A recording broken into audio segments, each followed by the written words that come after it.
Jadi kita siapkan plat kromatografi. Plat kromatografi itu ukurannya kecil ya, paling kita motong sekitar kurang lebih ya, mungkin 5 kali 2 cm juga cukup ya, atau disesuaikanlah dengan kebutuhan.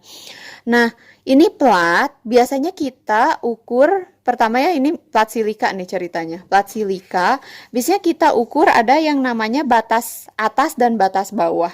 Biasanya batas bawah kita ukur sekitar 1 cm nih. 1 cm. Terus ada batas atas biasanya kita sekitar 0,5 cm. Jadi kita tandain pakai pensil. Jadi digarisin pakai pensil si plat silikanya untuk batas bawah sebesar 1 cm dan batas atas setengah cm. Misal ya, misal kita menggunakan kromatografi lapis tipis ini untuk menganalisis kafein dalam kopi. Adanya kafein dalam kopi.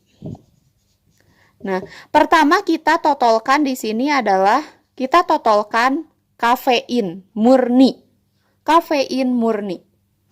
Ingat ya, kalau kafein murni berarti dia terdiri dari hanya satu senyawa. Kita totolkan di sini kafein murni. Kafein murni. Saya singkat aja ya KM ya, kafein murni.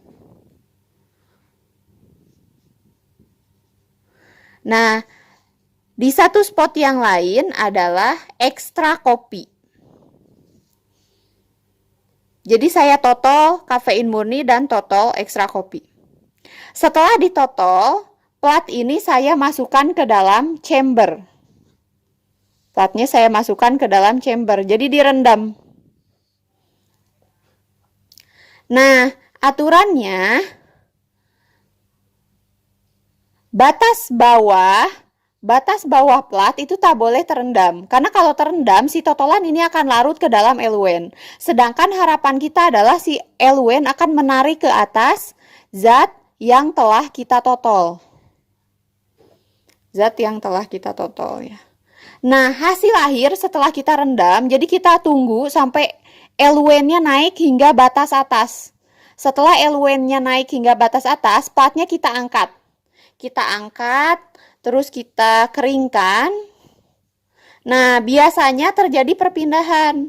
Misalkan kayak gini. Asalnya kan sejajar ya antara kopi dan antara kafein dan kopi ya, bercak awalnya.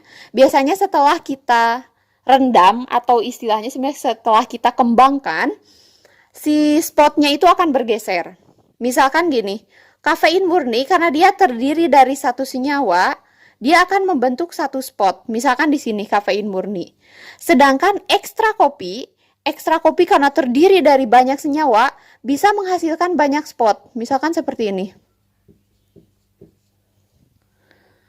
Menghasilkan banyak spot. Ya, bisa menghasilkan banyak spot karena dia ekstra. Nah, bagaimana sekarang dengan alat KLT ini kita bisa menyimpulkan apakah dalam kopi itu terkandung kafein? Nah, caranya adalah dengan menghitung ada namanya RF. Menghitung RF ya, atau retardasi faktor.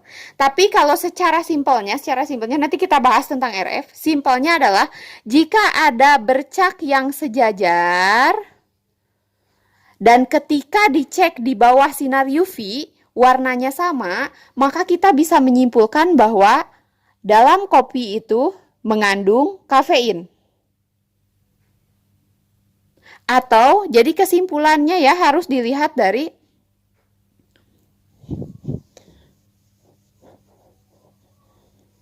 pertama kita harus lihat nilai RF-nya harus sama atau sejajar nggak bercaknya dengan pembanding ya. Ini kan kafein murni dia pembanding.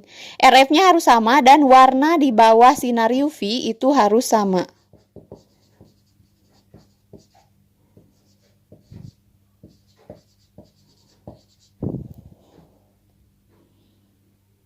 Oke, nanti saya ulang lagi ya.